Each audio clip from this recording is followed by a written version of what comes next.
Welcome to this video on AWA, which is the Analytical Writing Assessment.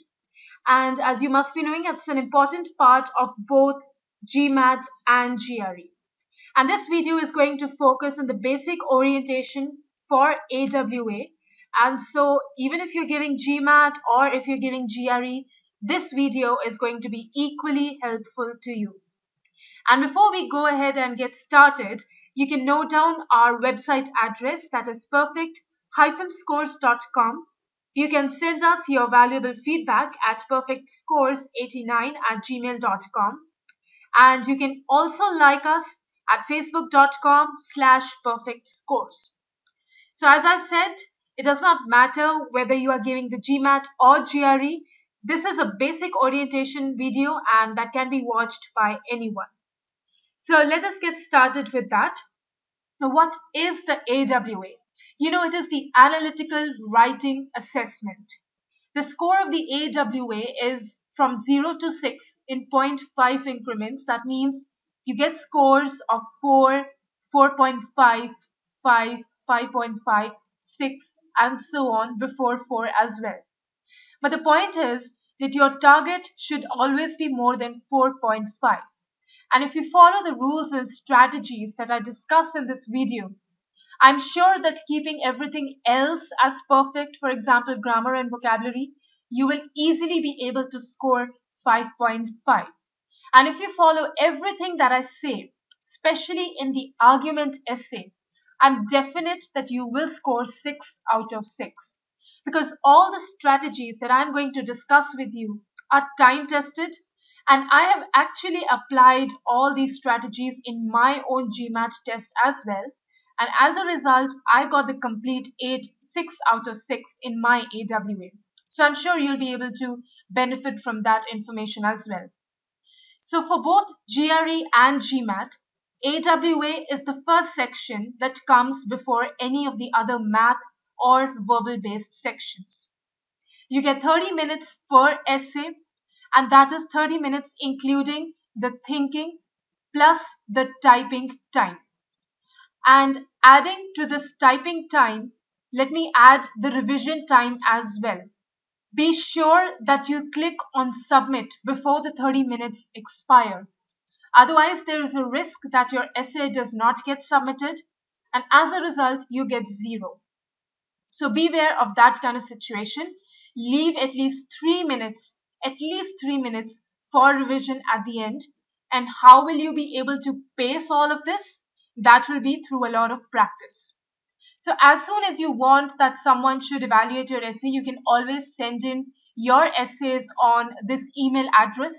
And remember, your essays should be typed on a notepad or a word pad, not the Microsoft Word, because the software that you will get in your exam will not be able to give you your spelling mistakes or grammar mistakes. So it's just like a blank notepad.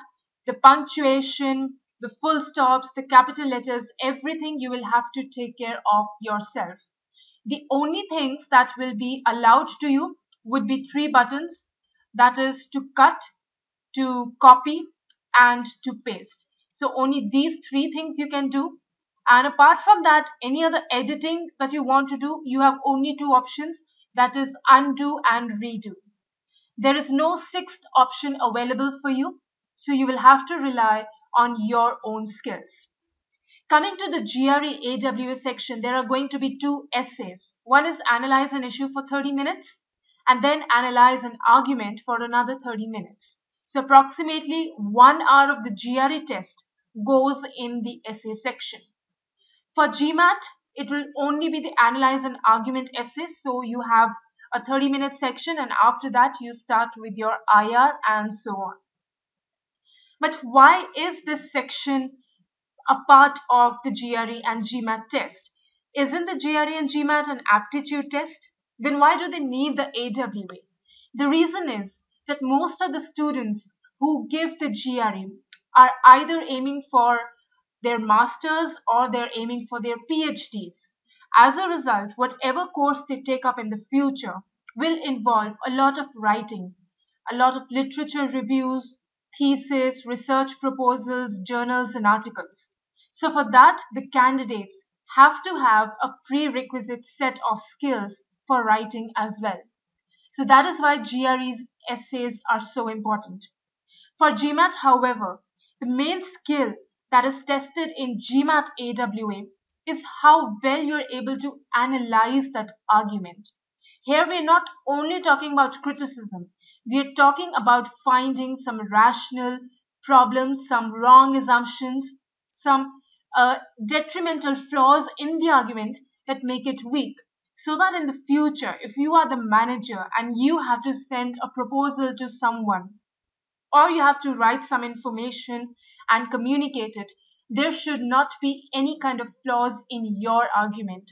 Or if you want to dissect some other person's argument, you would be able to do that.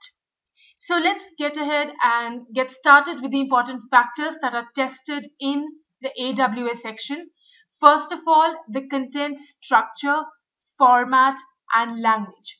So basically, as we'll be discussing it further as well, your AWA essays are supposed to be a minimum of 350 words plus. Remember, you have to type these 350 words or more than that in approximately 25 minutes, because you need around 22 minutes for brainstorming and around 2 to 3 minutes for your revision as well. All right. So remember the word limit. Structure and format refers to your cohesion and coherence both. That means you should have a proper introduction, 3 paragraphs in between, and then the conclusion. So a typical 5-paragraph essay. That would be a cohesive and coherent one. By cohesion, I actually mean that the order of ideas should be logical. So obviously, you will have an introduction first, the different points later, and finally the conclusion. This order cannot be reversed, otherwise your essay is not going to be cohesive and coherent. By this, we also mean that your essay should be effective. That means it should have the right kind of detail, as well as it should leave out repetitive phases, and that is why it should be concise enough as well. So a mixture of details plus concision, keeping in mind the time and the word limit you are expected to adhere to. So that is what results in an effective essay. The third important thing is the supporting evidence that you cite in your essay. For analyzing issue essays, you need real world examples. What kind of examples you use and whether they help to support your point or not, that will also decide how much do you score. For the argument essay, the kinds of arguments you are able to build up against the argument given to you, the supporting evidence, the faulty premises, the other flaws that you can find. So all that supporting evidence also has a big role in your AWA. And fourth, last but not the least, clarity of idea. You need to remember and be careful that the grader of the essay is going to have just about 2 to 3 minutes to read your essay. That is 2 to 3 minutes per essay, and he or she will be reading so many essays on the same topic. That means that your essay needs to be very, very clear. Whatever you are saying should be very clear. An examiner should not be confused as to what do you actually believe in. After that, here are a few recommendations. Word length, as I told you, has to cross 350 words. There is no maximum word limit. The only limit is on time. So you have to be careful of that. Not get too lost in writing and typing the entire essay that you miss the point that you get only 30 minutes. Second point, write in paragraphs. Like I told you, the introduction, 3 paragraphs, and the conclusion. If you have time and if your speed is good, you can even have 4 paragraphs and then a conclusion. So overall, a 5 or a 6 paragraph essay will fetch you a very good score. The general format is that which you will be following once you watch the complete videos. Follow the format and the strategies that are discussed, and there will be no problem in that. And then you have to have a look at grammar, your spelling, sentence formation. Now you may have a few spelling mistakes, but that does not mean you do not know the spellings. It's because in our daily life, we are usually accustomed to auto check and spell check software that checks our spellings and corrects them without us even knowing about them. So you have to take care of spellings yourself, sentence formation, everything. And you need to show a lot of variety in vocabulary and grammatical structures. Not the same kind of small sentences. You need to show a more mature outlook towards writing. And in vocabulary, I do not mean that you have to use very high level and very heavy words, but vocabulary that is apt according to that particular topic. But how is the essay actually scored? So there are going to be two graders. One will be a human grader. The other will be an e-grader. That is a software that's going to grade your essay. So these two, one software and one grader, they are going to give you a score out of 6. Let us suppose the human grader gives you 4 and the e-grader gives you 5. The end result that you will get is 4.5. And usually the human grader and e-grader are completely compatible, so you will not have diverse scores such as human grader giving you 2 and e-grader giving you 6. So this kind of situation does not happen. Usually it is very near. So how does the scoring actually take place? Let me start with what the e-grader does. Suppose you get a particular topic. Let's say your topic is XYZ. Now this e-grader is going to have a lot of essays that got 6 out of 6 on the same topic, that got a 5.5 on the same topic, that got a 5 on the same topic, that got a 4.5, and so on.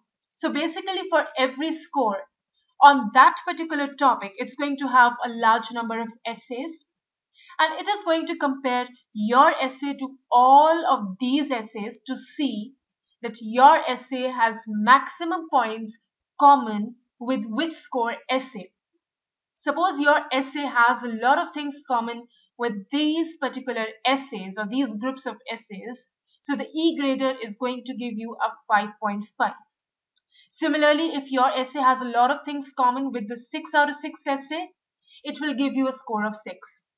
Now what the human grader does is looks at real world examples, because obviously the e-grader will not be able to judge the content. It basically focuses more on your structure, your formatting, your grammar, all those concepts of writing. And human graders also have this little pressure going on in their mind that they have to score as near as possible to the e-grader, so that both of them are able to give you a compatible score. For example, this situation. So remember, the e-grader grades like this, and the human grader also tries very hard to be as neutral as the e-grader. Right? So this is how the scoring is done. So using the tips and strategies that we will be discussing, you will be able to come to know of the common things that are there in this essay but missing in all the other essays. As a result, if you use these common phrases, these words, these kind of arguments and structures, you will be very good in the eyes of the e-grader and the human grader as well. So here is the difference between the argument essay and the issue essay. In the argument essay, what you have to do is analyze a fictional argument. That means it's not true, does not belong to this world, it's created by someone. You do not have to use any external ideas or examples. So external ideas not to be used, no external examples as well. What you need to do is evaluate it, analyze it. So it must include both flaws and suggestions. Take it this way. A student comes to you with an essay and you are supposed to check or analyze that essay or writing sample for him. So what are the two things that you will be telling that student? Obviously, you will point out all the mistakes, plus you will be giving him the scope of improvement that he has, the kind of suggestions that you want to give him. So both these things are going to help you. And argument essay is part of both GMAT and GRE. So all the students of GMAT plus GRE, you must watch the videos on how to frame the argument essay. However, let's come to the issue essay. We need to analyze an issue. You can either completely agree, completely disagree, partially agree, or conditionally agree. But what you have to do is use examples to prove your point. Now, these examples are the real world examples. So as you see, the issue essay is poles apart from the argument essay. You have to do a lot of out of the box thinking in this one. And this is there only in GRE, so the students who are taking the GRE test can go ahead and watch videos of both argument and issue essay. So this is the course plan ahead for GMAT test takers. Watch the videos on argument. GRE test takers watch videos on both of them, the argument as well as the issue.